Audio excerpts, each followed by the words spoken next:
Good morning. I'm reading from Psalm 105, verse 16 to 22. When he summoned a famine on the land and broke all supply of bread, he had sent a man ahead of them, Joseph, who was sold as a slave. His feet were hurt with fetters. His neck was put in a collar of iron until what he had said came to pass. The word of the Lord tested him. The king sent and released him.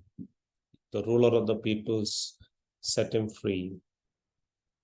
He made him lord of his house and ruler of all his possessions, to bind his princes at his pleasure and to teach his elders wisdom. Also reading from Acts chapter 7, verse 9 to 10. And the patriarchs, jealous of Joseph, sold him into Egypt. But God was with him and rescued him out of all his afflictions and gave him favor and wisdom before Pharaoh, king of Egypt, who made him ruler over Egypt and over all his household. Joseph went from being an ordinary slave to the manager of Potiphar's household in high favor with his master. But he was falsely accused of immoral behavior with his master's wife. Whereas his older brother Judah yielded to immoral desire in a far less taxing situation because he did not care to obey God. Joseph stood the test because of his fear of God. Slaves were usually executed for such offenses, yet he was only imprisoned. God protected him until his time came. He who fears God need fear nothing else. A mighty fortress is our God. God was with him. These words are repeated twice at the beginning and the end of the 39th chapter. For Joseph, every place was the same if God was with him. Every position was the same if God was with him. Joseph took every situation as another opportunity to trust God to fulfill his promises. He did not serve God for worldly ease or profit, but because he saw God as God, the faithful, good, and sovereign ruler of heaven and earth. Therefore, his face was cheerful, though other prisoners might have looked sad at times. Joseph was always diligent about his duties. Those who work hard always find favor with the authorities, even if they are not always promoted. Do you see a man diligent in his work? He shall stand before kings. He shall not stand before obscure men. Proverbs 22, verse 29. We read from Psalms 105. Joseph was laid in fetters as a slave, and perhaps as a prisoner, but not for long, for he was soon given the freedom of Potiphar's house and of the prison, respectively. God does not delight in torturing us. He does not test us beyond our ability to bear it. Neither does he ask us to do what he has not already shown to us by his own example. We cannot follow him to the cross without seeing the bloody footprints of the Lord in front of us, the Lord who went before us to suffering and to death. Joseph's ability to engage himself with his master's affairs in either place came from his knowledge that his destiny was safe in God's hands. He was assured that he was being led by God, not man.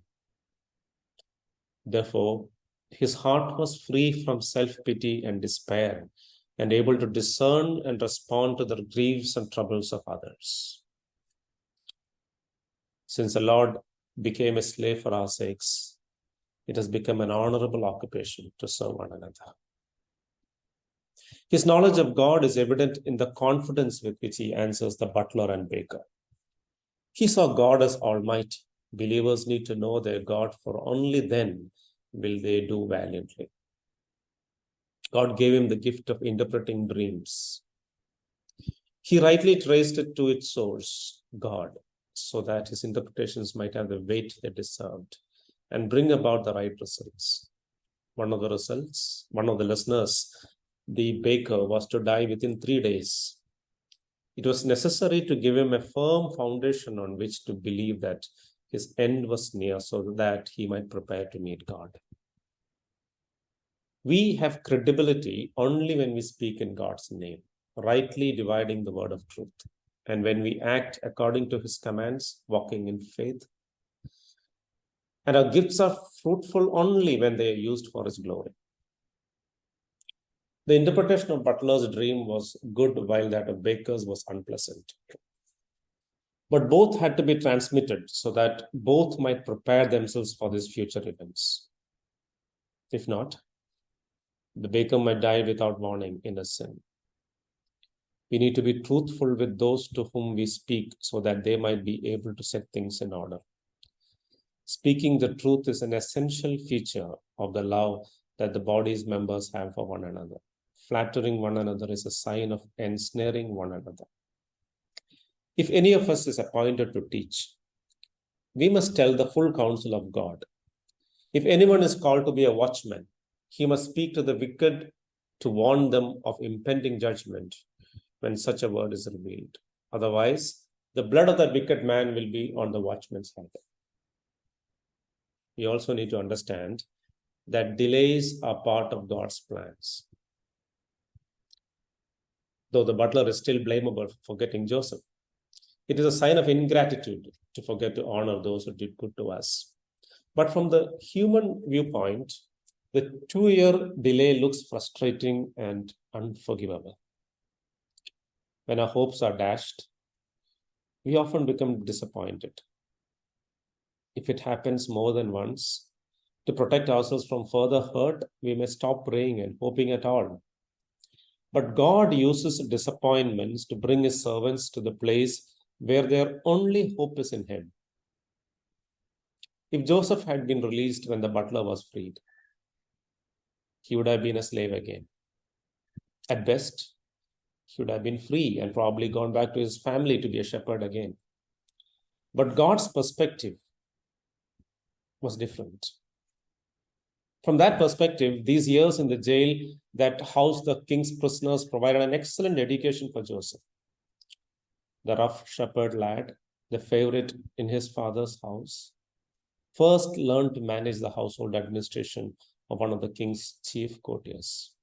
This was an excellent preparation for his future job of managing the entire food supply for the land of Egypt. What was begun in Potiphar's house was finished in king's prison. These 2 years trained Joseph in the ways of the court, acquainted him with royal protocol, allowed him to get to know all the courtiers, and put the final polish on him so that he could take up the reins of government seamlessly. This process of training was no less supernatural than his gift of interpretation, for both were appointed by and through God's own hand. Prison can be as good as a school as a palace when God is the teacher. And who teaches like him? When the butler remembered him at last, Pharaoh was ready to accept him as an interpreter of his troubling dreams. Delays need not discourage us, for they lead to the divine timing. We need to accept once for all that we do not know what is best for us. This knowledge only belongs to God.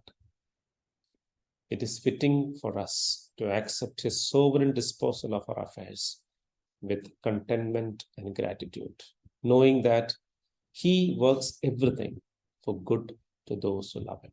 God bless.